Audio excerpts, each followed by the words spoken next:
The title that I gave my thoughts this morning is Jung and the Profoundly Personal. And so it seemed probably a good move in old age to make it profoundly personal. Not only about Jung's profoundly personal, but maybe something from my own past. But first I want to quote something from Auden, Wystan Auden, the poet.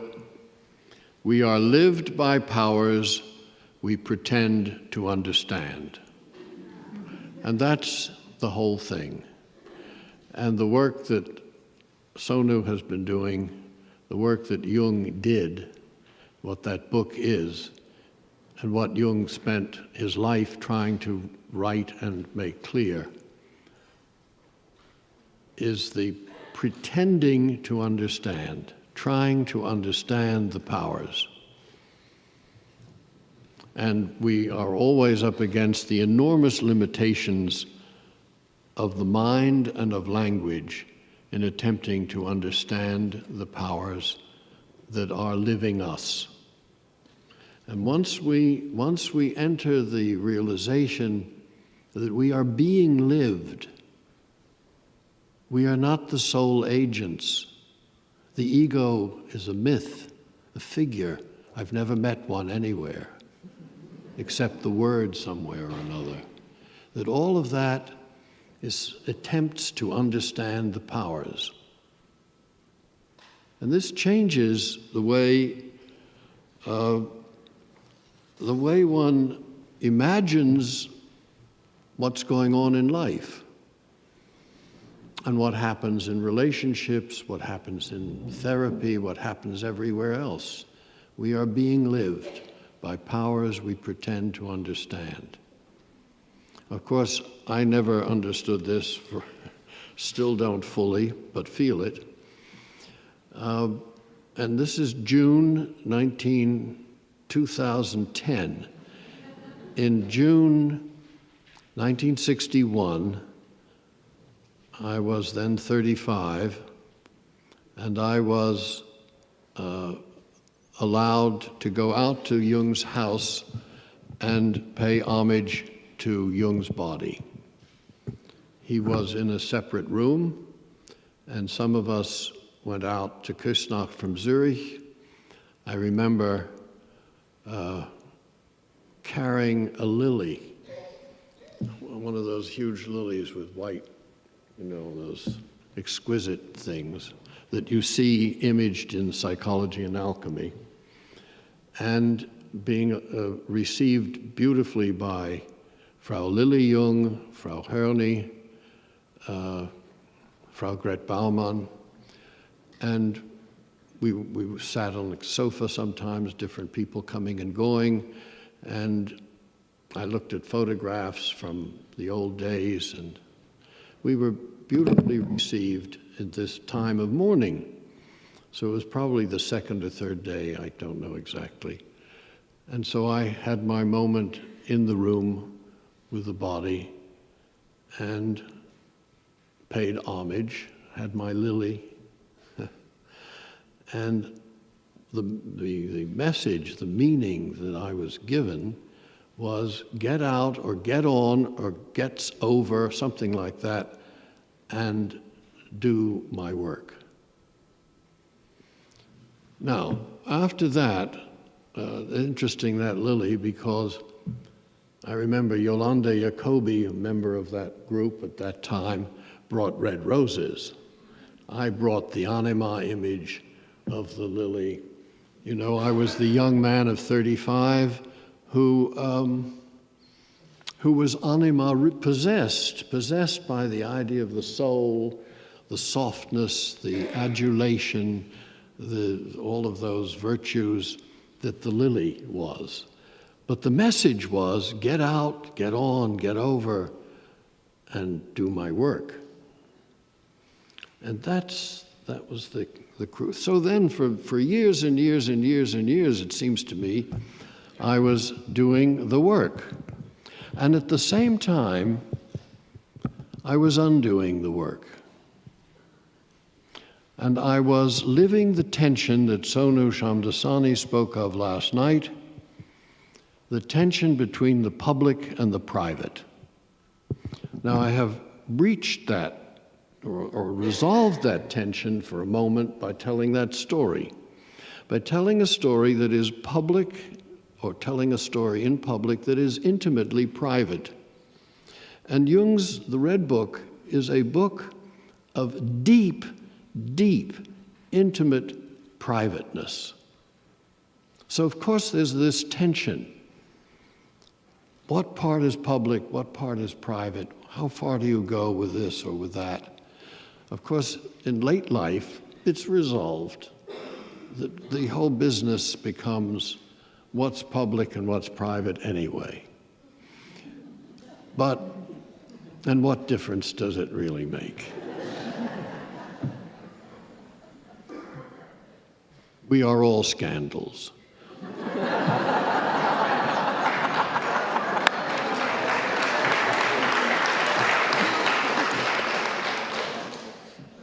But each differently, of course. So that tension of doing and undoing, the tension between undoing the language that Sonu has been speaking about, these words that obsess our attempt to understand, ego, unconscious, this kind of type and that kind of type, these rational words that are left over from psychology of other periods, psychology of other dimensions, psychologies of other psychologists. Jung's own language was not that. That's what the Red Book, when it came out, was like an enormous turn for me, a revelation that my undoing all these years of trying to work through and resist this language of opposites. You used the word contraries. Contraries are not opposites, they're necessary to each other. They're co-relative, coexistent. You don't have one without the other. Black and white aren't opposites. They are only opposites if your mind has to think in an Aristotelian way and put them into the category of opposites. Otherwise, you can have all sorts of whiteness without thinking about black, and you can have all sorts of blackness without any kind of necessary opposition. There are no white berries, there's no white coal, there's no, these are necessary, these are mistakes in thinking. And it was that struggle all along that has occupied me, but now with the Red Book, there is the revelation that the language of psychology is imagistic, it's poetic, it is pre-dialectic, pre-logical. Jung writes those sentences that seem sometimes to be forgotten in the psychological types which you mentioned as being so crucial, and as the book that I think that's the first book that came out after the beginnings of the experience with Liber Novus. Am I right about that? 1921, I think? Yeah. He says, image is not a psychic reflection of an external object. It's not because you saw something and then you have an image of it, but a concept derived from poetic usage. Poetic usage is the beginning of the right language for psychology, if we're talking about the powers that have us. A fantasy image, and they appear in space and as voice, but are not pathological as such. He writes, and I'll give you even the paragraph numbers. Paragraph 722 in psychological types. Imagination is the reproductive or creative activity of the mind in general. What does the mind do?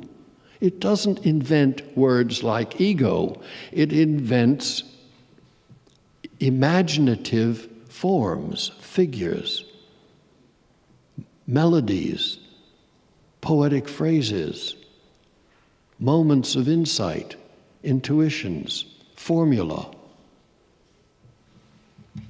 Imagination is the reproductive or creative activity of the mind in general. Fantasy, as imaginative activity, is the direct expression of psychic life.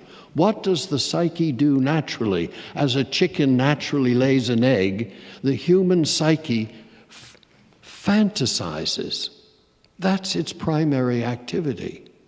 Our dreams are prior to our thinking. See, this is a way of looking at the world that seems to me to have been realized in Jung's life in the Red Book. That is, the concession of the mind that goes back to Aristotle but gets reinforced particularly from Descartes onward, the rational mind, the mind that was dominating that 18th century in which Blake and Swedenborg were contraries, that mind doesn't do the job, and that psychology that arises from that mind can't do the job. So, of course, everyone's in therapy because they're using the wrong mind to deal with the psyche. And the therapists are using the wrong mind in dealing with the psyches who are using the wrong mind. The mind is creating images, fantasies, and that these are living realities that can speak to us. They come figured at times, not only, as I say, also a melody is a psychic image. Fantasy as imaginative activity is the direct expression of psychic life. And they are identical with, again Jung's quote, with the flow of psychic energy. So our energy, our emotional vitality, whichever way it goes, down or up, inward or outward, the psychic energy is actually only one aspect. The other aspect are the fantasy figures and forms. So if you want to get hold of your emotions, or know what emotion, or feel yourself trapped by an emotion, you try to find the image of that emotion, which tells you much more about the emotion than simply suffering the emotion itself. It isn't to get out of the emotion, it is to find its form, to find its fantasy, to elaborate it further. Identical with the flow of psychic energy. Even more, he says, in Psychological Types, paragraph 78, this one. Psyche creates reality every day. The only expression I can use for this activity is fantasy. Wow. Psyche creates reality every day. We think there's psychic inner world, and then there's reality. Watch out, don't do that. Psychic reality, and then reality, hard reality, which is always hard, tough, real, cold, and so on. Well, that reality is a fantasy also. It's only not recognized as a fantasy, and so we call it reality. Whatever we call reality is a fantasy that has got stubborn and blocked and become obscured to the fact of the flow of psychic energy in it. This opens the whole business. This opens the soul to living, so that, as a line from Soroy in one of his plays, two people meet and one says to the other, "What's the fantasy now, Kitty Duval?" That's the relationship. What's the fantasy now? Not what happened to you when you were 4. That's a fantasy too, what happened to you when you were 4.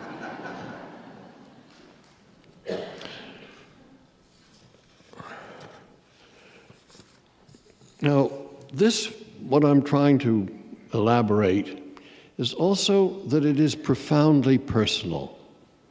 We think the profoundly personal is what happened to us when we were 4. The wounds we've suffered, the hopes that were dashed, the relationships that we have or had, the intimacies, the memories, that this is the profoundly personal.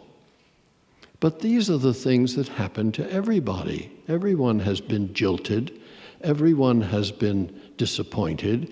Everyone has filled with enthusiasm. These are the profoundly collective experiences. The profoundly personal is the engagement with one's own demons, or the visit to hell, and the encounter with the figures that Jung had. This is the most intimate, deep, profound, unexpected, completely surprising, individualized part of life. In other words, the encounter with one's own soul. And the Red Book begins with that. Jung felt he had lost his soul, and it was now his job to find it, or to find out where it was or what had happened.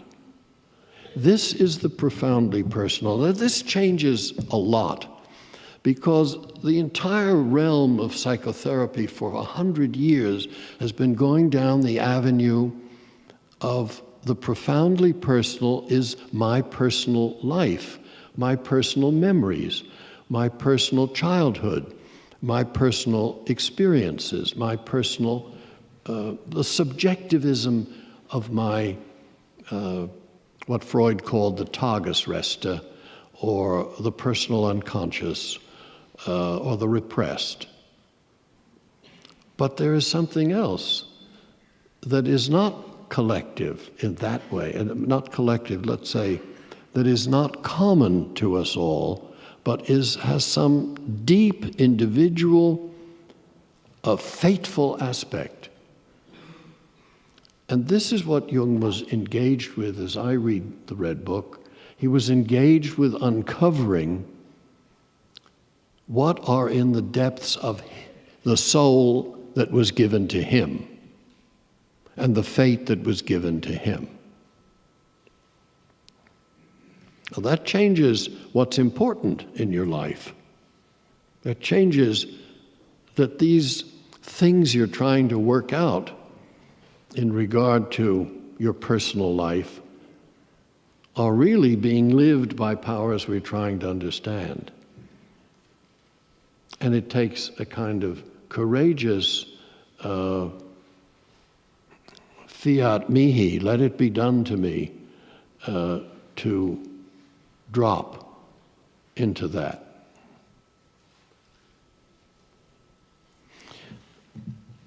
Again, in the profoundly personal in my own case, when I got to Zurich in 1953,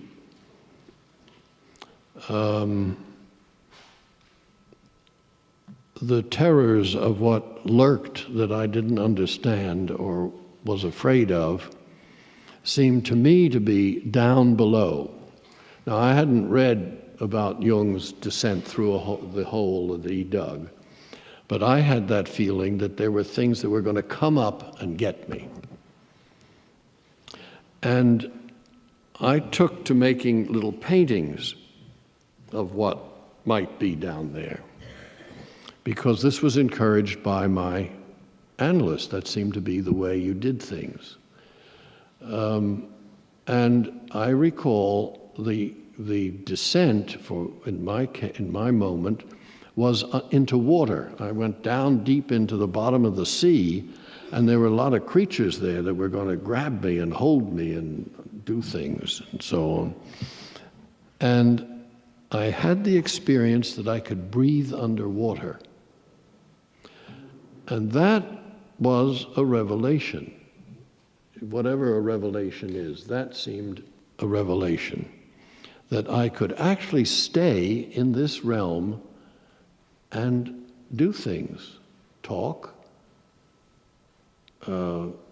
ask questions, move around, explore, and breathe underwater. It was that literal and that concrete and that vivid, the being underwater. And yet at the same time, the imagination, the fantasy made it possible to breathe. Now, this is just one example of hundreds of examples of this kind of work that Jung invented. Invented because I say he invented it for modern psychology. People have been doing exploratory journeys forever. That's not, and they're recorded in all kinds of ways, in epics, in Dante's work, in Blake's work, and all the way back. All sorts of people have done Hildegard von Bingen and so on and so forth. That's not the point. The point is that Jung did something different with it. He devised this partly as a way, as a method, as something that can be recorded carefully and observed with a phenomenological mind. And I say a phenomenological mind rather than an empirical mind because he was not doing experiment only in the sense of let's try this and see what happens. He was allowing the phenomena to speak. And there's a difference between empiricism and phenomenology here, because the empiricist is also doing something with what is. And the phenomenologist is, first of all, allowing the phenomenon to have its say, and all thoughts about it, what it should be, how it should work, all the historical information is bracketed out, and you're left with simply the way the phenomenon appears. And Jung let the phenomena speak. Now, we need to know here how difficult it is to let them speak. In our culture, we must remember that, let me just, because I do have a note actually, I think it's Mark, the biblical Mark, and you'll be able to tell me. Jesus doesn't let Mark 1:34. Jesus suffered not the devils to speak. Now, do you realize by letting the demons speak, by letting the voices speak, Jung was making a move of demonology, as Karl Jaspers has said, and he was immediately being heretical, as his pastor said at his funeral, that he was a heretic. Well, it's very important because the heretics belong within the church. They're not simply heretics. They have a very important role. And so he let the demons speak. Mark 1:34 says, Jesus suffered not the devils to speak. Get thee behind me, Satan. Harrow hell, death wears thy sting. That opening produced a radical move in the relation of Jung to Christianity. And the voice says at times in the Red Book, the Christianity that he has is not, Sona will be able to tell me those passages where the Christianity that Jung thought he was a Christian is not the Christianity that he is discovering in the book. Is that more or less? Yeah. So that he says, and you can see why, because he is allowing other voices, the multitude of voices, to speak and to be figured, to be personified, to have as reality as other figures. In the basic fundamental Christian way of looking at it, there is only one voice that can speak to you, and that it must be Jesus' voice. So all the others are out of the game. So the images are also voices, and they bring some sort of message from the dead. And that was one of the things I'd love to talk more with you, Sono, about, is who are the dead? Who are the dead in Jung's book? Are they his personal ancestors? Are they the dead of Jerusalem from the 7 sermons? Who are the dead? What is the message of the dead? And what is it in America, what is it in our culture that has so much trouble with the dead? So difficulty. Our president can't even go to the coffins of the dead, a former president. That we have this tremendous wall between living and death, so that at any cost we must keep the living alive, because what's on the other side? No sense of the permeability of life and death, of the flow of the others, of the voices, of the figures, of the powers into our life every day, of our relation to those on the other side who, in the old days, used to say, welcome, to be welcomed by the ancestors when you die. Received. Instead, there's something, this great unknown, and you die alone, and all these horrors are imagined because there's no sense of the ancestors. And of course, our ancestors are the American Indians who lived in this soil. So perhaps our dead, we are cut from the dead by what we have buried. And to go to the dead would bring up all sorts of things we don't want to bring up. But it's a question that seems to me the dead are the daily encounter with everything that has been left out, buried, burned, drowned, forgotten on purpose, and continues to send wafts of little messages through all sorts of small intuitions, hunches, hints, warnings, omens, the little feelings in the stomach that say, no, I don't think I'll do that. I'm not going to pick up the phone on that one. Let that one go. Those little cautions and warning. Who sends those? Who's protecting us every day about not doing this or doing that? Remember, Socrates said that he was never told by his daimon what to do. He was only cautioned what not to do. Where does the what not to do? The moment of holding off, holding back, not. The moment of not. Are those the dead keeping us safe, watching out for us?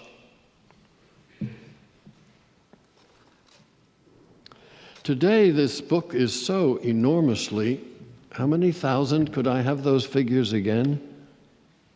What were they? 46,000 in English. 46,000 in English, 10,000. And more languages coming. And more languages coming. Imagine. And another printing. And another printing. We're in the 6th, imagine. On the bestseller list, imagine. Imagine. It was last week on Law and Order, Criminal Intent. If you happen to see, was that what it's called, Criminal Intent? If you happen to have seen it, the Red Book was displayed itself, and it was part of a cult. It was inspiring some, I don't know whether they were vampires or they were. Now, Of course, it's been reviewed. You know, we've had meetings like this in New York and Los Angeles and the New York Times and so on and so forth. What is its importance in our culture at this moment?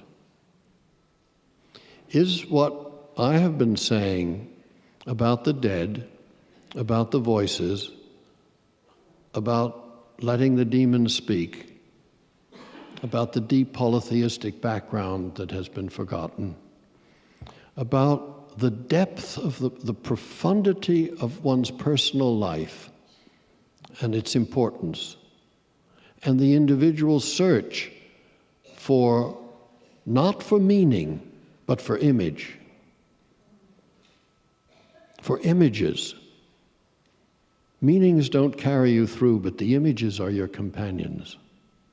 You can have all the slogans in the world and explanations and understandings, but what carries you through are the voices and figures you live with and can talk with. Is that what's missing? Is that what they call? It's so radically different from anything else in psychology, so radically different from today's cultural milieu of technology, economics, reason, information. You know, when the book first, I don't know if I'm going on too long, am I? Okay. When the book, when it was being written around 1915, let's say, just that period, at that time, current in the mind was Blavatsky, surrealism, parapsychology, worked on by leading intellects like William James and many others in England. Dadaism, German Expressionism, Joyce. There were compatible and comparable experiments in other areas. In our time, this book is absolutely freakish because we live in such a narrow, technical, rational, explanatory, causal way of thinking. We have shrunk our mindset tremendously since the beginning of the century, when this book was not as strange, in my mind, would not have been as strange. After all, Jung wrote his doctoral dissertation in the year 1900 on occult phenomena for a medical degree. Think of that in today's medicine. Today's medicine is packed with occult phenomena. But so the book is sort of a necessity. The book is a necessity in our time, and it is recognized on a deep level of the collective psyche. Thank you very much.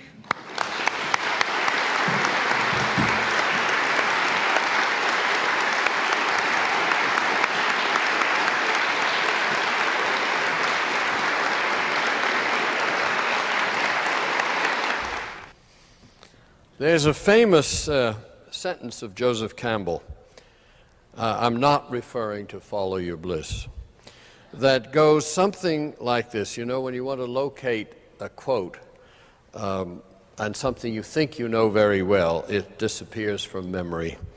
From the page, from the book, it's gone.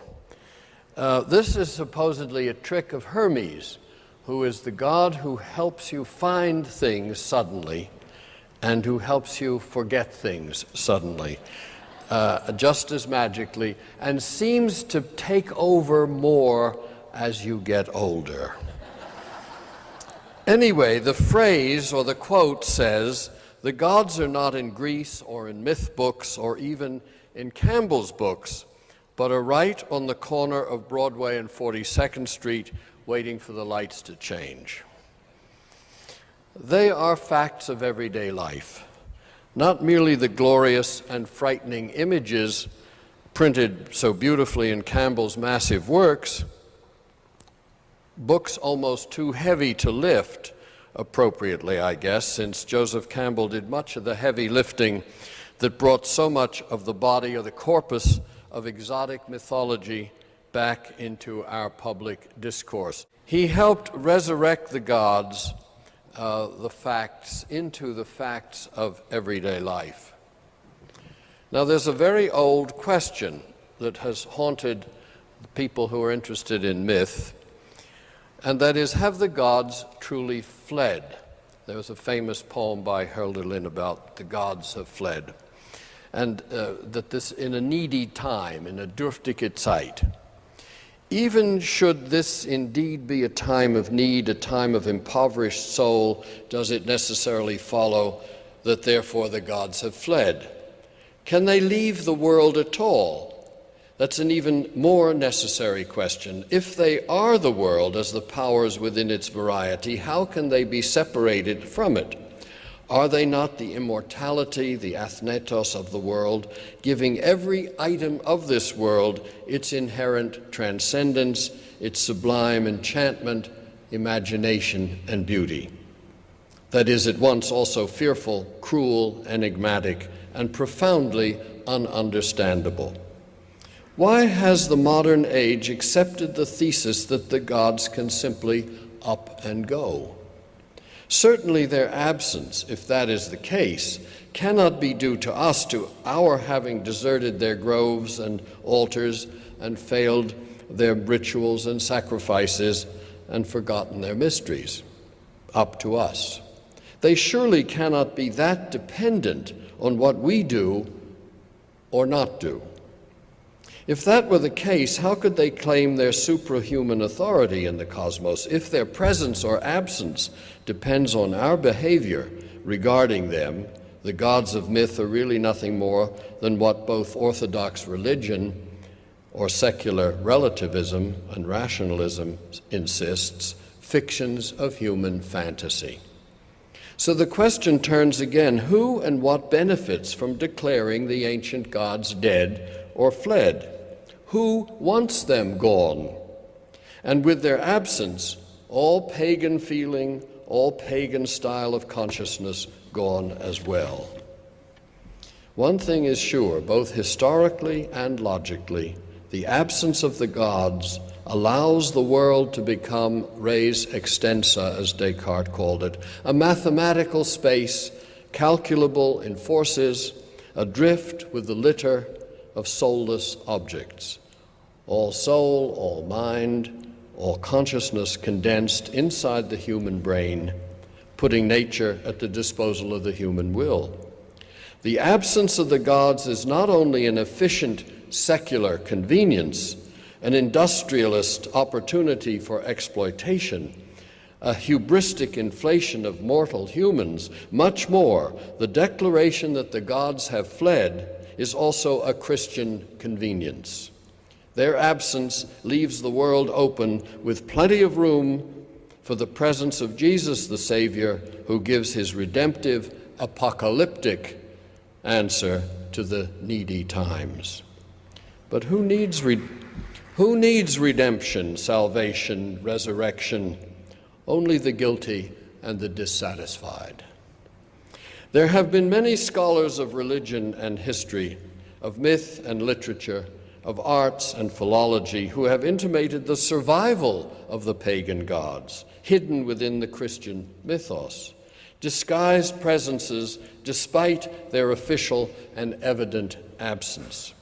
There have been as well many who have attempted the revival of the pagan gods by imitations, by invocations, and by interpretations.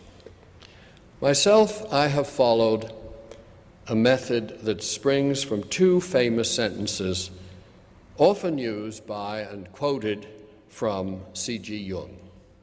The first comes supposedly from Delphi.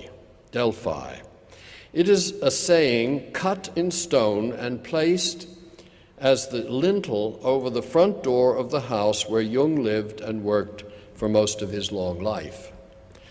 And the sentence is, called or not called, the God will be present. Vocatus atque non vocatus Deus aderet. The second sentence from Jung, the gods have become diseases. Zeus no longer rules Olympus, but rather the solar plexus, and produces curious specimens for the doctor's consulting room.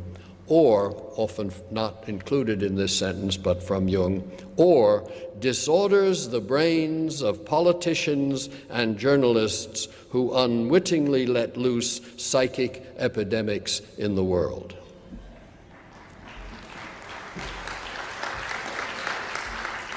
The interiorization of divinity, the move from transcendence to immanence, had already been argued by Spinoza, for which he was banned from the community.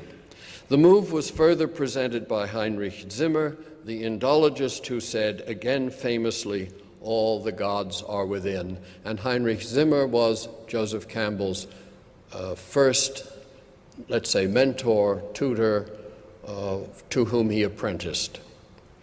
These moves, Jung's, Spinoza's, Zimmer's, are each different and different too. Jesus's, the kingdom of God is within you. The differentiation of kinds of immanence is not to our point here, but it is important to recognize the crucial twist that Jung's psychology gave to the immanence of the gods. They have been interiorized into pathology. Their myths live in our behaviors, irrepressibly demanding recognition and observances. They bear new names borrowed from the textbooks of psychiatry and abnormal psychology. Their refuge no longer the altar and temple fanum, the site of oracle and mystery cult. Instead, they inhabit the interiority of the psyche, where they make themselves very present indeed as the powers in the background of the soul's infirmities. Since the repressed returns in the strangely inventive form of symptoms, after all, symptoms are extraordinary inventions, the gods are indeed present, whether invoked or not, right on the corner of 42nd Street. I do need to add that Jung is neither the only nor the first of this confluence of the mythological and the pathological, the gods and diseases. Already in 1900, Wilhelm Heinrich Roscher's monograph on Ephialtes, subtitled A Pathological Mythological Treatise, interiorized Pan into our nightmares. Concurrent with Roscher, Freud interiorized Oedipus from a theatrical figure we may watch on the stage to a drive in your personal, intimate body. As well, Freud elevated the mythical personifications Eros and Thanatos to be the dominant gods of all psychological happenings. It is fashionable today to bypass or surpass Freud for all sorts of reasons, sociological, feminist, scientific. But one gift from Freud we ought never neglect, his return to the sources of culture in Mediterranean myths, rooting psychology not in the brain or genetics or blind evolution, but in the poetic basis of mind, whose imagination is structured by mythical configurations, or universali fantastici, as Vico called these archetypal presences. The recognition of the intimate and subtly differentiated connection between myths and pain, between the gods and diseases and politics, is the greatest of all achievements of the Greek mind, singling out that culture from all others, despite its flaws, its faults. That achievement, the Greek perfection of tragedy, which demonstrates directly the mythic governance of human affairs within states, within families, within individuals. Only the Greeks could articulate tragedy to this pitch, and that achievement has not been equaled since. In the Greek sense, we are today in just such a tragedy as Thebes under Oedipus Tyrannos. The king is sick, and in the madness of his sickness, in his profound unconsciousness, the tragedy of the nation lies. Its poverty, its wasted youth, the degeneration of its crops and soil, its water and forests. This was the condition of Thebes at the beginning of Sophocles' first Oedipus play. I quote, "The city wastes in blight, blight on the earth's fruitful blooms and grazing flocks, and on the barren birth pangs of the women. The fever god has fallen on the city and drives it." The fever god in our case today is the same as the one named by Sophocles, line 1911, the fever of the god of war, Ares. And all this because the king is blind to his own nature. In other words, the facts of our collective condition must be laid upon the king. As Henry V reluctantly, ambiguously says, upon the king, our lives, our souls, our debts, our careful wives, our children, and our sins lay on the king. I do not want to overlook the fact that the psychological method I am pursuing, following from Jung and from Campbell, gives scant attention to the historical time frame of the myths, their geographical locations, to the philological analysis of the texts where they are recounted, to the authenticity of their transmission, to the disputed evidence from archaeology, to their sociological and political contexts. In other words, the psychological method I am advancing is shamefacedly syncretistic and may offend the patient devotion to scholarly research by those who come at the same tales with different intentions. To uncover ancient myths and behavior in the phenomena we are unthinkingly absorb as usual reality and utterly unmythical, that is the revelation an archetypal psychology seeks. We ravage the scholarship of others and pilfer whatever we can, justifying these violations in the name of bringing deeper understanding to psychological afflictions. Our method does cast a shadow, a major shadow that wears the bright smile of the new age. It's innocent optimism. Besides, our aim of tying a human mess to a wider myth, we are also attempting to connect present experience to historical culture, something sadly lacking all through the culture today. Hoping to open a long closed door bolted from two sides, history and its scholarship bearing witness only to the dead, the past, and gone, and psychology utterly contained within the subjective soul, painfully present and personal.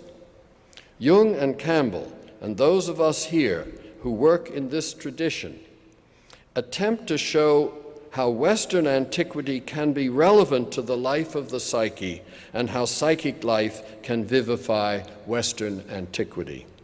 When scholars speak only to documents and psychologists only to patients, culture languishes, its soul shallow and unrooted in historical knowledge and its knowledge without soul.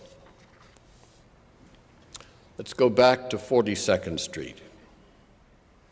Ain't she sweet walking down the street?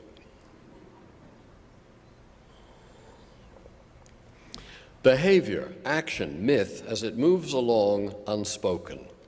Remember, the very essence of the word myth is cognate with myen, closed as mystery, as the eyelid closes, and simple expletives like mu, Greek for alas, Sanskrit, mukha, dumb, including also etymological connotations such as mute, mum, mumble, mutter. When we speak myth, we really are not speaking myth, but mythology, the logos or telling of myth. For myth is action, or as some theories say, myth follows from ritual or is embodied in ritual. Moreover, myth gives the certitude of action, such as we easily recognize when possessed by the goddess of sexual love or blinded with martial fever. Just this very idea that myth gives the certitude of action is made clearer by the work of Vico, that extraordinary man and one of my dearest heroes, who lived and worked in Naples in the early half of the 18th century, and maybe it was the fall he suffered at age of 7 that cracked his head open and kept him from school for 3 years, that freed him from the science of the time and its education and its ideas of truth, freed him from Newton and Descartes and Galileo, and allowed him to found the mind in myth and lay out another idea of certitude versus truth. Certitude is the concrete engagement with life, and it precedes all the principles and theories and interpretations or the truth that we find for the certitudes. The facts of 42nd Street precede our verification of them in thought or law. We live myth before we declare it to be myth, myth which might only appear in reflection or translated into a story. The existential engagement is already a certitude, action for itself and in itself, the certitude of immediacy. My urge to fly sunward above it all with Icarus, my unknown union with my mother, like Oedipus, my unapproachable distancing, intactness, like Artemis, my aggressive attack on dirt and bestial monsters, like Hercules, the unworried smile and the charming allure I bring to every encounter, like Aphrodite. Before verum or truth and all arguments about truth, myths are the ongoing fantasies concurrent with our behaviors, myths enacted in the ceremonies of habitual performance and daily patterns of expression and perception, embodied in human behavior. We need to look again at Oedipus. Myth is this certainty or certitude that goes on unthinkingly in each of our actions. And as Isaiah Berlin says when he's talking about Vico, it is myth that gives us the sense of reality. So reality is not the absence of myth or the contrary of myth, it is our immersion in myth is reality. So early in the play, Oedipus the king says, "Well, I know you are all sick, and in your sickness none among you as sick as I. Your pain comes to none other than myself." Oedipus Tyrannus, the king, has taken on the city and its people as himself. He calls them his children. He identifies his condition with theirs. He is the city and its people. We are dealing, however, with something beyond the symbolic significance of kingship, and rather with the interpenetration of sickness among the polis, the city, the people, and the individual. All are sick together, individuals, community, and government. Private and public cannot be separated. The gods do not affect individuals and families alone or only human beings. They affect the land, the crops, and the herds, and the institutions of state. A city, too, can be pathologized by mythical factors, exactly what Jung said in Wotan in 1936, looking at Germany. The gods live in the polis. The king, whether in Thebes or in Texas, how does a city act when it is sick? What moves do its rulers make? What notions of remedy arise from a sick city? And the play Oedipus gives us answers. First, the sick city calls upon the leader to find remedy, equating the king with the city, Oedipus Tyrannos. The government is responsible. The people are children. Second, the leader calls on Apollo to reveal the cause and the cure. Oedipus says, "I sent away unto Apollo's halls to find what I might do or say to save the state." The government turns to Apollonic consciousness, Apollonic means of diagnosis and correction, whether Thebes or Texas. And the government speaks in God's name, quote from the play, God proclaimed now to me, for me and God and for our land. Third, the city purges. Oedipus says, quote, I will disperse this filth. Oedipus speaks of purification, expulsion, punishment. He curses those who would not obey him. Quote, I forbid that man, whoever he may be, my land, and I forbid any to welcome him, or cry him greeting, or make him a sharer in sacrifice or offering to the gods, or give him water for his hands to wash. I command all to drive him from their homes, since he is our pollution. Fourth, the sick city makes edicts. Oedipus says, I forbid, I command, I invoke this curse. In these early passages of the play, he speaks as the voice of the city. Oedipus, the king, is the state, an utterly public figure. These four solutions, and let me repeat them in brief, a single answer to a complex question. The appeal to Apollo, the language of pollution and expulsion, and apodictic declarations in God's name. These supposed solutions are actually manifestations of the city's sickness. They are diagnostic signs.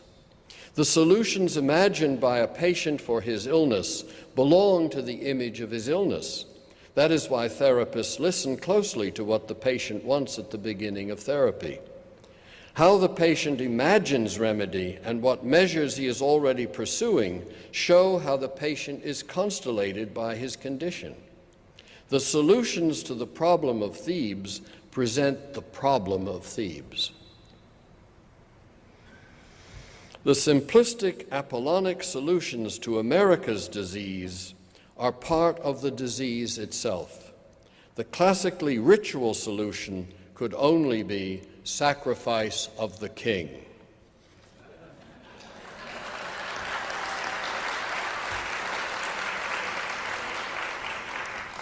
I have turned to one basic, and sacrifice of the king means more than the capacity to admit a mistake, which even that's missing. I have turned to one basic tragic tale, Sophocles' Oedipus the Tyrant, to expose the myth we are now struggling in. There are others, such as the story the exclusionist followers of Jesus are absorbed by, the story of Armageddon, the final chapter of the Christian Bible, which envisions the final chapter of the planet's life. This archetypal tale is a myth of horror and terror, of flames and plagues, and an avenging Christ's white robe dripping with the blood of his enemies, a myth, too, that gives certitude and belief in it, urges action. Whereas it might rather be a self-fulfilling prophecy or an antiodromia or a revelation of the self-destruction of the Christian Bible at the end of an aeon. We can see. What we can and must learn from Joseph Campbell is that myth is all about us, on every street corner. Myth is reality, and recognition of this certitude, analysis of the myths at work among us, may keep us from falling prey to blind belief and the disasters of delusion. For we are in a collective madness, all of us, even here in this grand Hyatt. Thank you. School with Dr. James Hillman, the founder of archetypal psychology. Dr. Hillman is internationally known as the champion of psyche, the soul of psychology. Dr. Hillman, hello. Hello. I'm already troubled. I'm already troubled. I don't really like the idea of founder of something. It's St. Peter on his rock or something. I think I'd rather be a renegade psychologist. I don't mind being a champion of psyche. I think every person is a champion of psyche. or at least a representative of psyche. But I think it's hard to say what kind of psychologist I am or what archetypal psychology is, so you're in a difficult chair. Well, I hope between the two of us we'll be able to talk a little bit about what archetypal psychology is and psyche and the soul. Yeah, I hope so. Another part of that founding is a lot of what archetypal psychology does is criticize or bring critical sense to things. And that's a little different than setting up a whole lot of principles. Yes. It's working with what's already there and trying to rework it. As you proposed in revisioning psychology. Yeah. Exactly. Yes. Revisioning psychology. Yes. A fortunate title. It was a fortunate title, yeah. And you're describing this as difficult. It's not an easy process to revision something that has become systematized. True. Or that has become believed in, very strongly believed in as empirically verified. Then you're challenging very deep ideas. Of course, also psychology has set itself up, psychotherapy has set itself up as helping the disturbed, you know, what do you call pacifying, or making things secure, or helpful, or you know, it's a progressivist kind of fantasy that things we will make things easier, better, softer, nicer, more dealable or copable, and sometimes the psyche upsets us in order for us to go further with our lives and our thoughts. Yes. From reading your work, it sounds like it's quite frequent that psyche upsets us in that way to help us to go further. The psyche upsets us. Because that's really the question, isn't it? I mean, a person goes to therapy because of a symptom, because of a problem, as we call them, or as an upset, disturbance. And the question is not so much how to get rid of that as it is, why is this disturbance coming in my life? What does it want? What kind of a life have I got that it needs this disturbance to it? Yes, that really is a very different vision. But I'm wondering, how shall we start our conversation today? Where are we? Where are we? I mean, we should start with what they call the here and now. Where are we now? What's psychology worth now? Look at the world. Look at the USA. Look at all the people who've taken psychology courses, and look at the lack of psychology in our government, in our attitudes. I mean, we haven't a clue. We go around the world as if there was no such thing as a psyche, no such thing as a soul. I mean, we bomb and exploit and take and kill, and as if this had no effect in the soul of our own people, let alone other people. If you ask me, as you did when we were talking earlier, what's on my mind, I'm worried about the soul of our own country from the effects of what we do. That certainly is on my mind. And when you talk about the soul of our country and our soul, tell me what you mean by that. Well, I think I mean what people say when they've heard soul music, or when they have eaten soul food, or when they address each other as soul brother, soul sister, or their partner is their soul mate. They know what they're talking about. The curious thing is, when you try to take what they're talking about, what they sense we're talking about, and translate it into psychology, you lose it. You don't know what it is, because you can't define it in rational terms, in the usual, not rational, but conceptual terms, you know, making a nice, clean idea of it. It's not a clean idea. It's experience. It's something that has to do with the depth of you. It has to do with something that matters. It has to do with something to do with love, with connection. It's something to do with risk and death. So those are all involved in that. Also tragedy. You think of soul music, and there's a deep sense of beauty and tragedy together. That's all to do with soul. So psychology as a discipline seems to miss that. I think it's afraid of it. I think it invents boxes, diagnoses, tests, statistics, graphs, rules, laws to keep it away. So I'm a little tough on psychology, but not on soul. And yet psychology, the word psyche, is a soul is the English word for the Greek word psyche. And psychology should mean logos, the study of the psyche, the study of the soul. But I don't think psychology is the study of the soul as universities present it. The love of war is a love in war of the men for each other. There's a love of war that draws people to go to war. And there's a beauty in war that attracts people. And that's something people don't like to talk about, but we're all fascinated by the sublime terror. Or we wouldn't be watching the explosions on TV, or we wouldn't be watching Apocalypse Now and the beginning of that fantastic. I love the smell of napalm in the morning.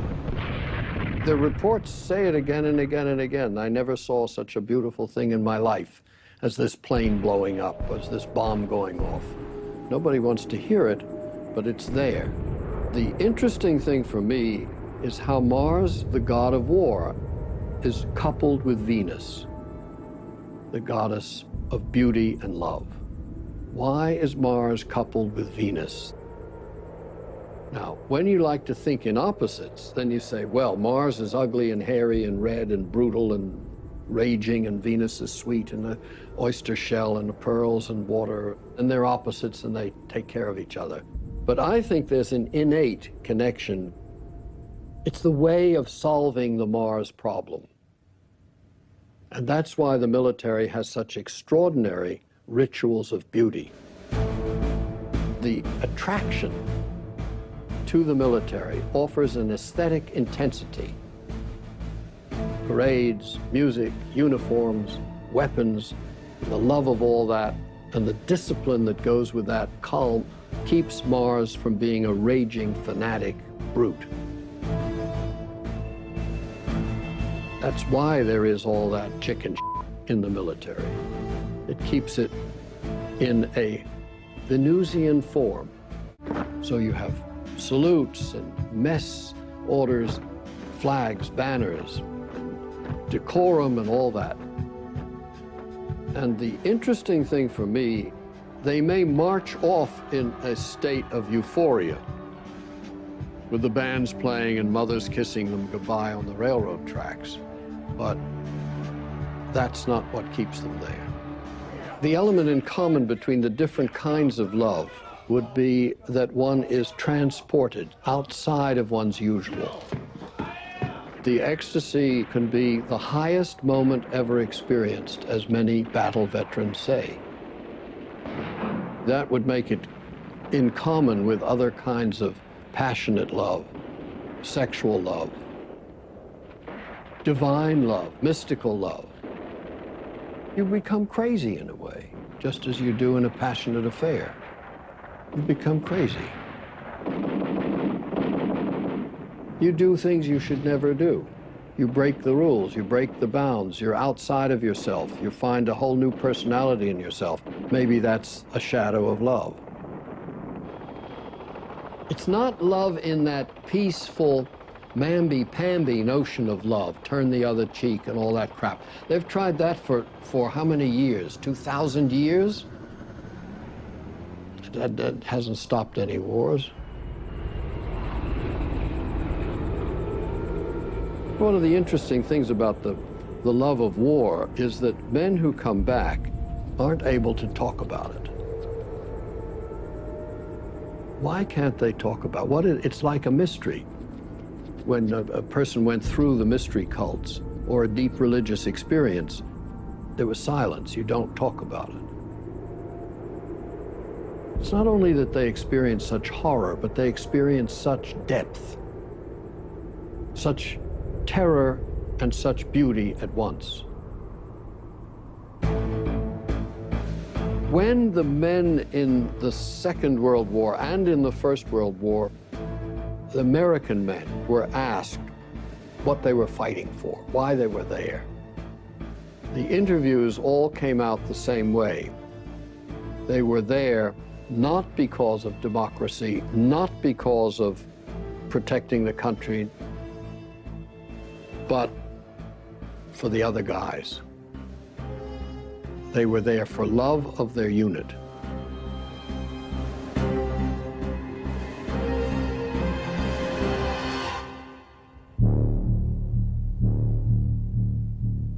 Vulnerability, the sense that the next one could have my name on it, is certainly important for forming community. Community is so very difficult to form since our society is based on competition. Everybody for himself. Pull yourself up by your own bootstraps, and everybody else is a possible enemy. But in the platoon or in the unit, your life depends on the others, and their life depends on you. When a man sacrifices his life, dies for another man, it's for the other. That's the important part that you might call common to all love, the other. The heroic tends to have a tragic ending. Hamlet, these are tragedies. Macbeth, where there's a heroic figure, or even whether it's a man or a woman in theater. Whereas the puer senex thing has a different tone, which is serious. It can be serious without being tragic, grave without being tragic. Tragic has something epic and overwhelming about it. The Greek tragedies in which the gods take place.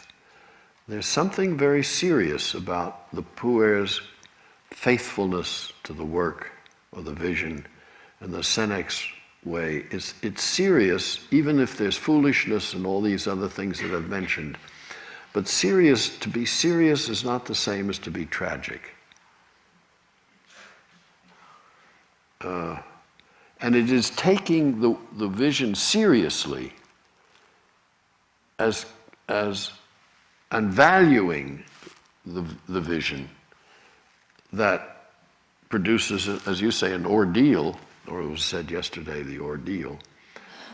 But all of that is serious. Life becomes serious, but not necessarily tragic.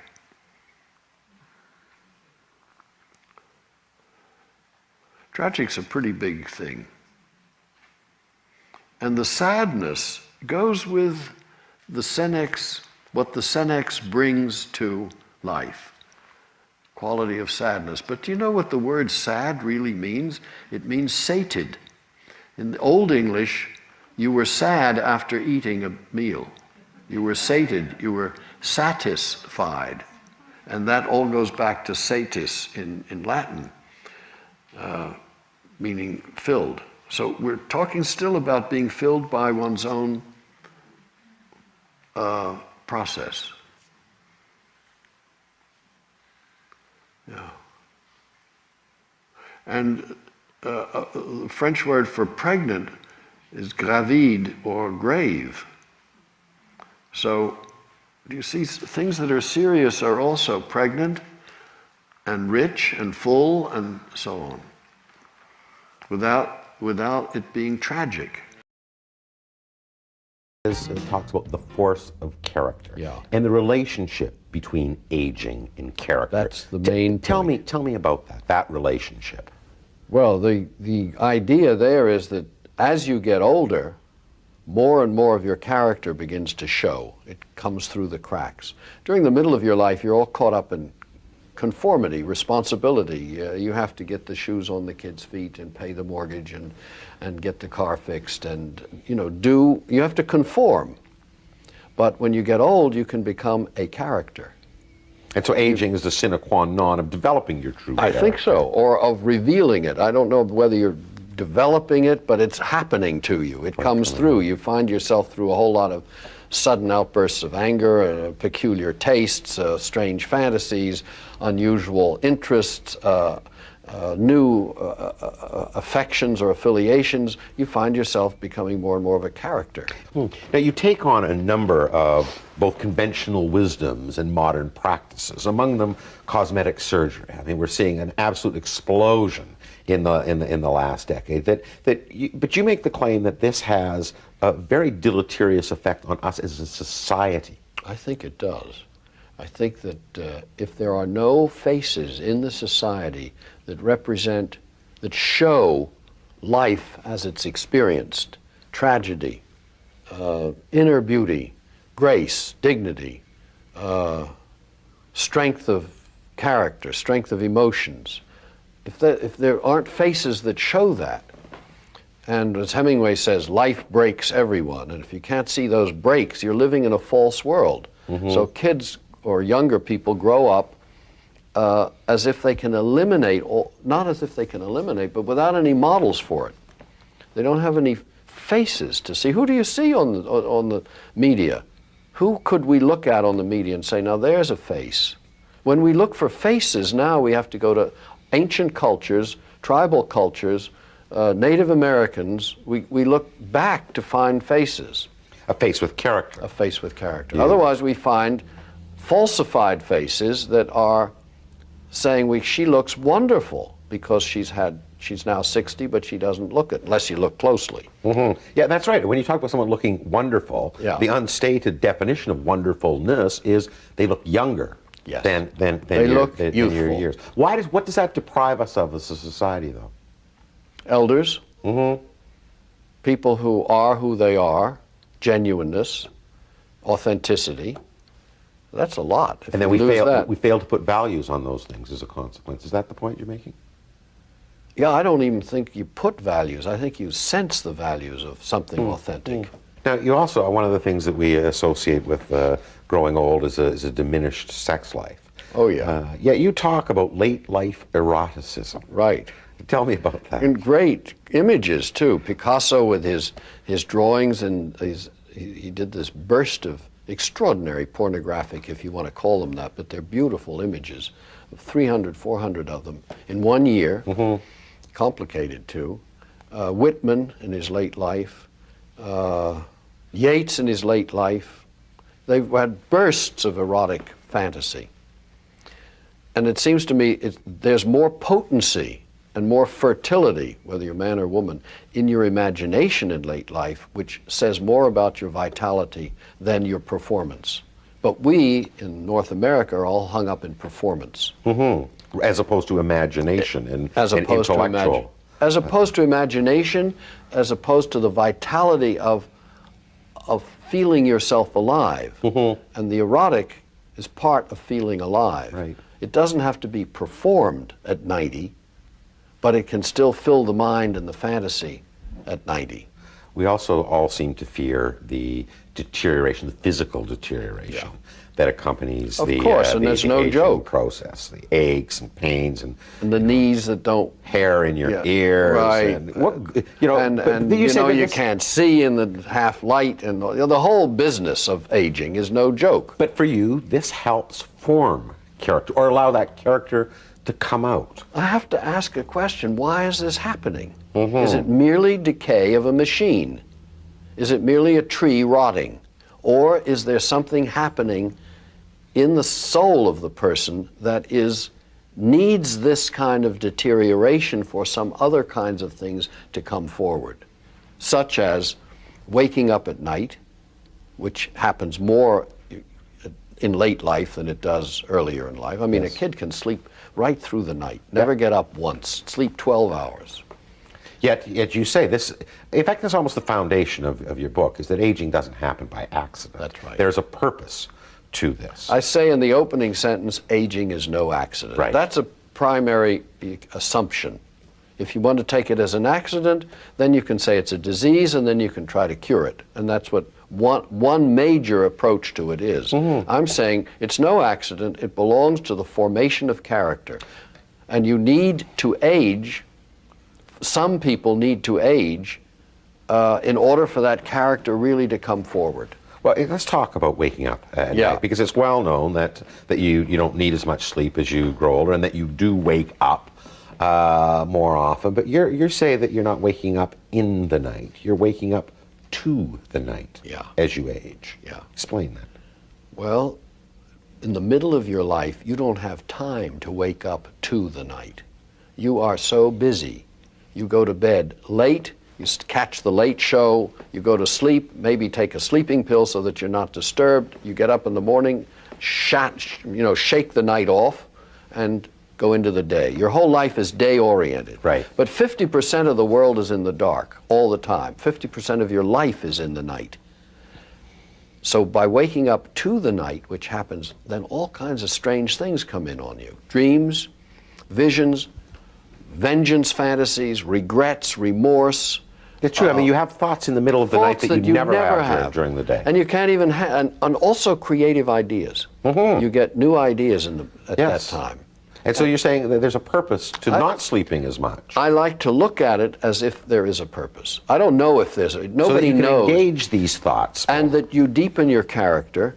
You've met the fears that the people younger than you are still afraid of and are trying to sleep their way through it. You meet that stuff between 3 and 5 in the morning. Curious thing is that when dawn comes, it's gone. Yes. They're like demons. They sit on the edge of your bed and they curse you and give you hell, and then they're gone. But like old perhaps vampires. But perhaps engaging them is But part of engaging them, character. yes, deepens you and makes you face the fears that the other people haven't, and therefore you can be an elder or an ancestor because you've met the figures, these torturers. And they're not only torturers. They do come in with ideas. I get a lot of ideas at that time. Oh, you get hear up and stories about people. I write them down. I get, that's the way to deal with that. Now, we're also all familiar with the elderly repeating stories often, again, which we often interpret as just, a function of an increasingly addled brain. That's right. You see That's this right. as something that's quite different. Well, I don't doubt any of the physiology. It's not that. I think that physiology is true. It is, all these things are happening to the brain and to the body. But I like to think there's a sense in it. I try to make some sense of it instead of just taking a pill against it.